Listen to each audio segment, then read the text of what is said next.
I love how it's like wobbling. You let go of it. Some Trump filmed it. Maybe not. Not me. I'm not holding the camera. Restart.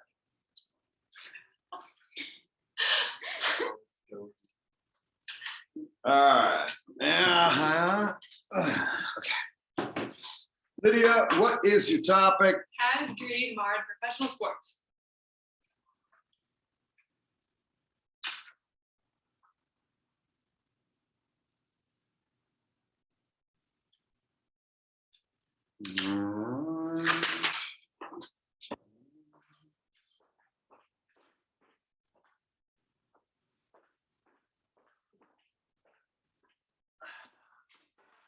Audience, are you ready? Yes. Lydia, are you ready? And proceed. Who here can remember playing tag at recess at elementary school? Those were the days, weren't they? Or who can remember boys versus girls, kingpin and Fayette in middle school? Who remembers that overwhelming feeling of just competition that would just surge into your veins that made you want to do only one thing in the whole entire world? To win. Well, if you're a sports fan, these emotions don't just disappear and go away. They stick with people. And they're the reason that 57.5 million people watched professional sports live on television in 2021, according to Sports on US TV statistographs. Sports have been built on these pillars that have just made it so pure and why people love them so much. These pillars include team loyalty, pure-hearted competition, and equality. But something happened to sports. Something was broken along the way in between the stages of elementary to professional. Now, what could it be? Well, the answer is all around you. It's greed, starting with team loyalty. Now, I'm sure, well, I mean, if you have followed sports in the recent years, I'm sure you've heard the term super team. But if not, that's okay. I'll give you the most accepted definition given by GQ Sports newsletter in 2017. A super team is a franchise whose roster typically has 3 or more Hall of Fame caliber players in the prime of their career, assembled primarily through free agency.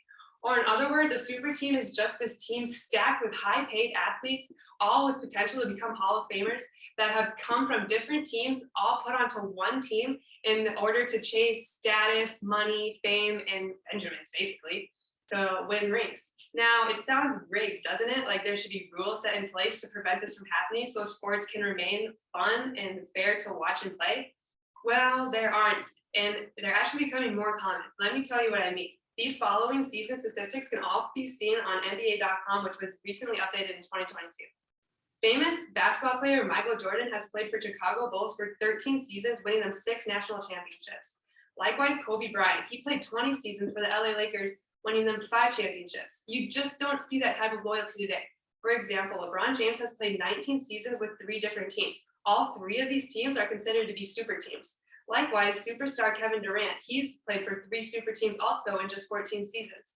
So team loyalty, that pillar has been completely debunked by greed. And not only that, but so has pure-hearted competition, which can make any sports fan's heart ache. I'll show you what I mean in a little example by the National Basketball Association's defense. So any basketball fan can notice that players going from college to professional, the defense really starts to lack. And if you're a basketball fan, I'm sure you could agree that defense is the more important side of the game. I mean, who hasn't heard the phrase that offense wins games, but defense wins championships? But offense gets in the money. I mean, defense doesn't bring in as much money as flashy offensive plays do. So, but however, players aren't the only ones to blame for this greed problem happening in professional sports. There has been a huge marketing problem ever since sports have started to become aired on TV that has negatively impacted everyone involved with sports, but specifically women. Ever since sports have been invented, women have been shoved onto the back burner. And I'll tell you what I mean. The difference in female and male athletes is just way too drastically big to be ignored or chalked up as it's because men are more fun to watch. No, get real here. I mean, the relatively low female salaries is a direct consequence of lack of marketing and promotion done by media. Obviously, women don't generate as much revenue as male athletes do, but they also don't receive as much marketing and promotion as the male athletes do. In addition to not receiving as many marketing dollars, women are also far less likely to receive corporate sponsorships. According to 2018 statistical report, women's sports only receive 0.4% of total sponsorships. Why? Well, because the market has created this false perception that if you like sports, you're either male or a really manly female, right? But this is so false, and it's created by greed. I bet you're probably thinking, Lydia, how is this a greed problem? It just sounds like systemic sexism. Well, because of greed and ignorance, markets have completely neglected 40% of professional athletes. Research done by Ohio University in 2020 found that female athletes make up 40% of professional sports, yet they receive 4% of media coverage.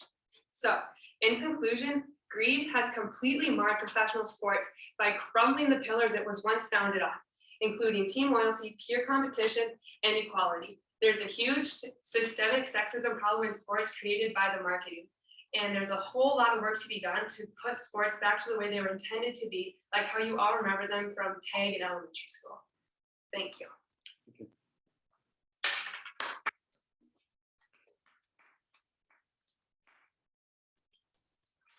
I think my fingers slipped slightly. I have 5 minutes, point 3. Oh, I never. I never stopped mine. I was ready. 5:01.3. So, yeah, you probably hit it when my fingers slipped. I don't know that I had a second. Let's go. It'll go down as 5. All right. Yeah.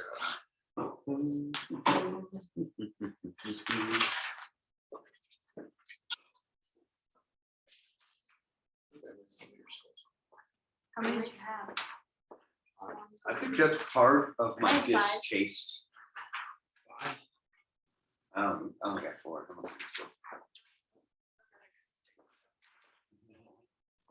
I think that might be part of my distaste with sports nowadays. Like, I don't care what the Patriots did or wherever it is now. I don't. It doesn't interest me when they stack a bunch of cash in one spot and like see what money can do. Like, I just don't care. I like to see close games where it's.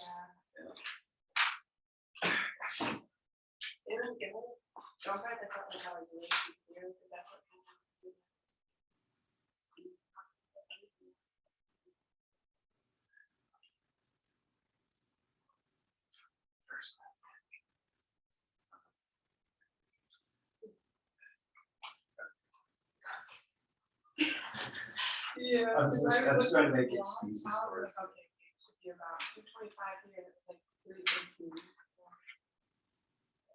Either my erase this here, or I'm gonna miss a huge part of my seat. Right.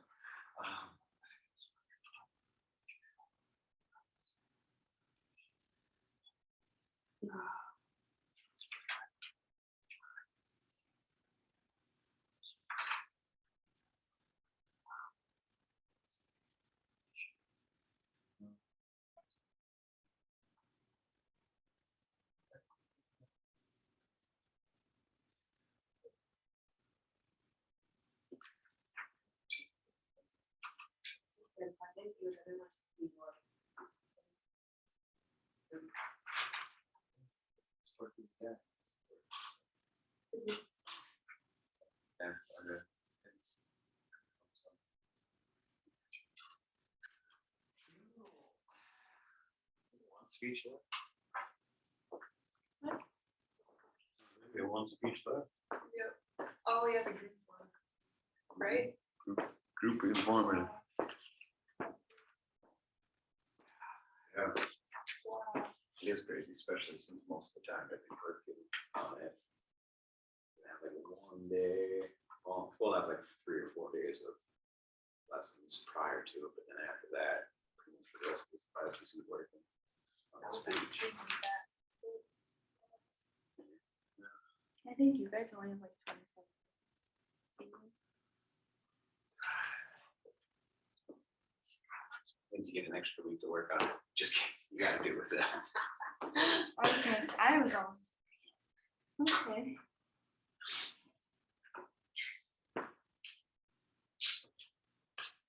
Oh my goodness, my mind's blank. That's funny. Great was Chris, but not your Yeah, right. I was still trying to make excuses for it, Yeah. but it didn't work.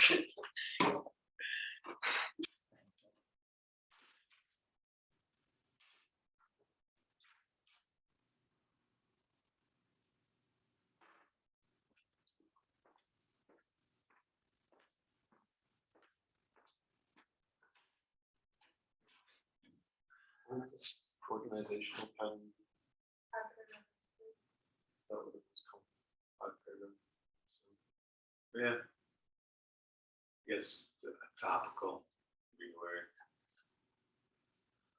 I always say 5.5 because I do intro, three bodies, and conclusion. Right. The only thing I'll ever use to use 5 paragraphs. Well, there are a lot of good other ways. Not everything's persuasive.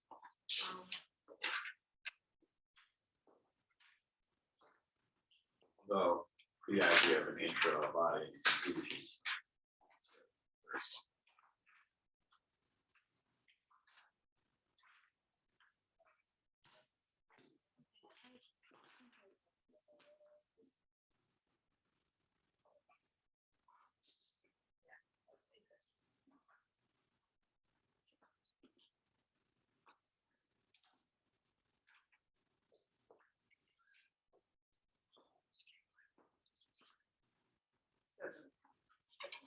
Like, I'm really iffy on my time, but I think. And Maddie last time. She knows it more. Did she see it before? Did she see it before?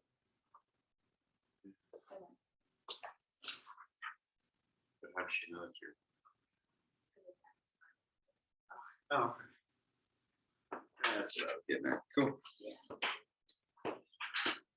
And Cheyenne said she likes this topic a lot better than my last one because it's more interesting. Because I think it's more like heard about like domestic violence in general. It's more heard about.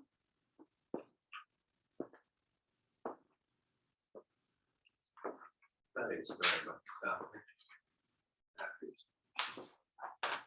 Do you want?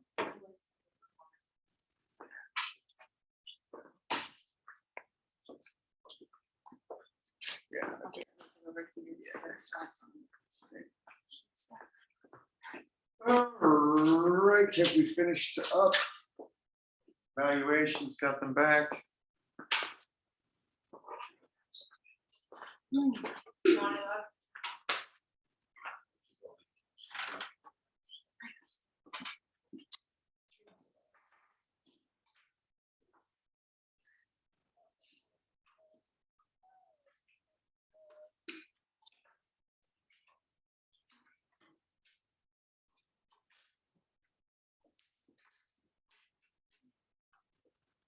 All right. Ashley, what is your topic? How is domestic violence against men a problem?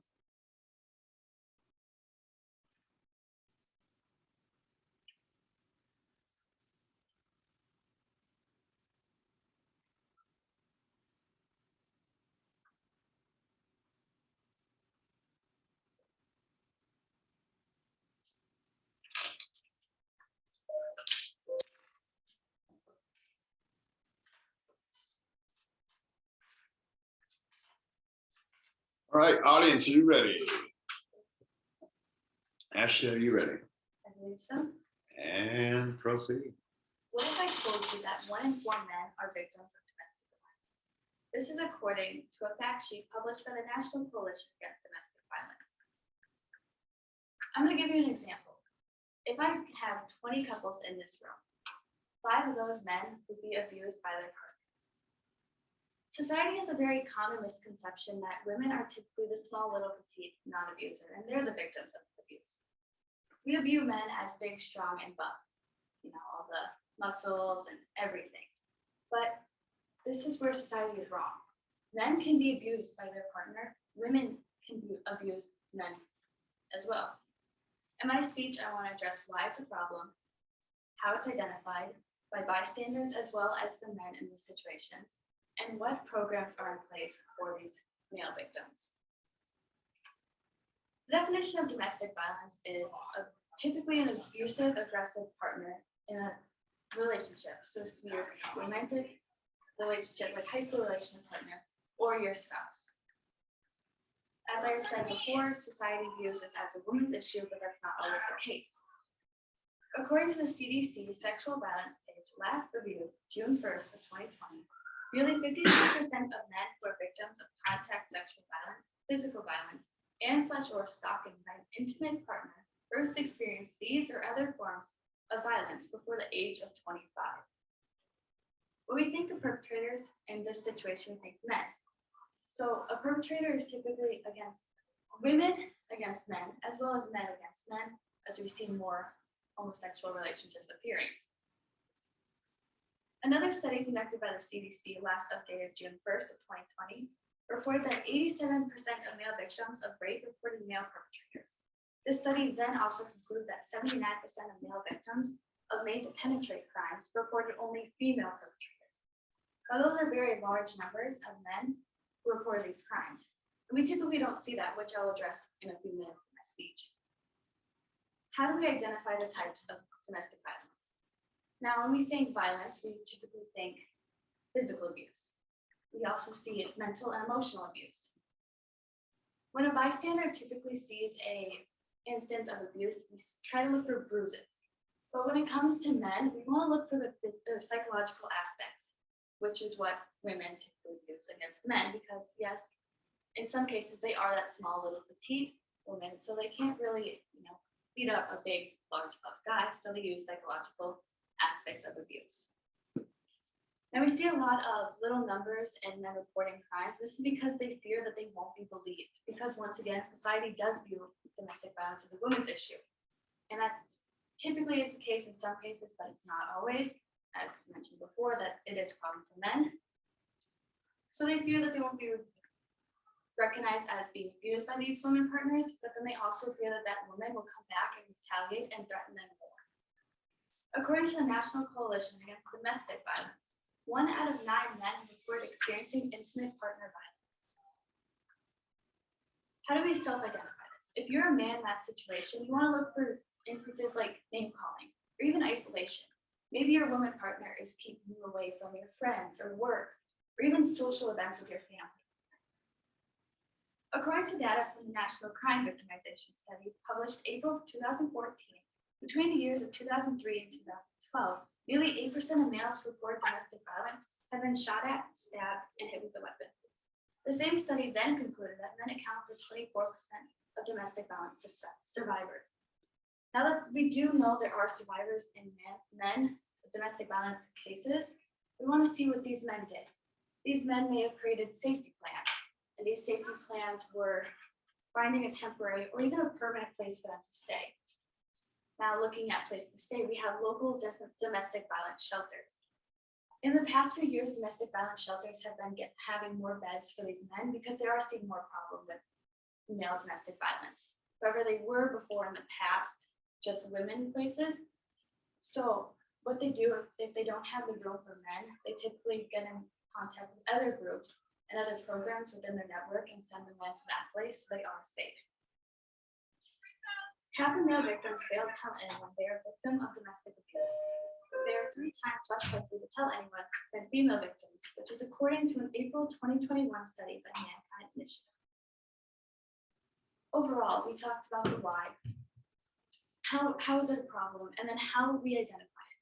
I also showed you that there are programs for men out there, even if they aren't necessarily available in your community. They will send you to a different community in their network. What I want you to take from this speech is that men are domestic violence victims as well, and it's not just particularly one sex. Thank you.